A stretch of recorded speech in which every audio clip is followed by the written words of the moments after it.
انسان ہو یا سانپ، ہر ایک دوسرے کو نقصان پہنچاتا ہے۔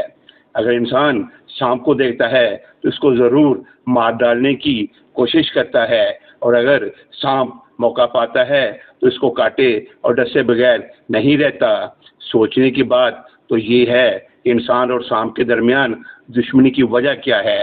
آخر اس دنیا میں اور بھی تو خطرناک اور زہریلے جانور موجود ہیں، لیکن سانپ کو ہی سختی سے مارنے کا حکم کیوں دیا گیا ہے؟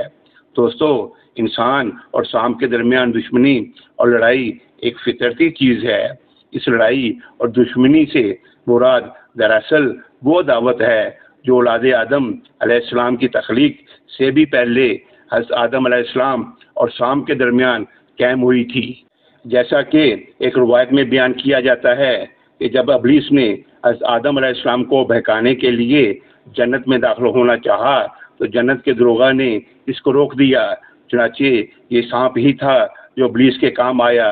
اس نے ابلیس کو اپنے منہ کے اندر لے کر جنت میں پہنچا دیا، اور پھر ابلیس نے حضرت آدم علیہ السلام اور حوا کے لیے اپنے مکر و فریب کا جال پھیلا کر ان کو وسوسے میں ڈال دیا، اور ان دونوں نے جنت کے اس درخت سے وہ پھل کھا لیا جس کے پاس جانے اور کھانے سے ان کو منع کیا گیا تھا، اور اس نافرمانی کی سزا کے طور پر ان دونوں کو جنت سے نکال دیا گیا۔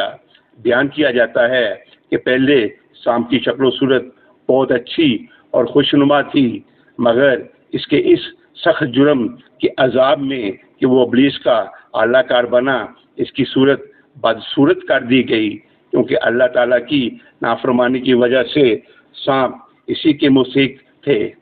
لہذا اس وقت سے لے کے آج تک، بلکہ ازل سے لے کے ابد تک انسانوں اور سانپوں کے درمیان یہ دشمنی اور عداوت قائم رہے گی، کیونکہ یہی قانون فطرت ہے۔ اگر آپ کو یہ ویڈیو پسند آئے تو چینل کو سبسکرائب کر دیں، کومنٹس میں اپنی رائے ضرور دیں۔ آپ کی سوچ ہمارے لیے قیمتی ہے، اور اس پیغام کو دوسروں تک پہنچائے۔ دعا ہے اللہ تعالیٰ آپ کو حامی و ناصر ہو، آمین۔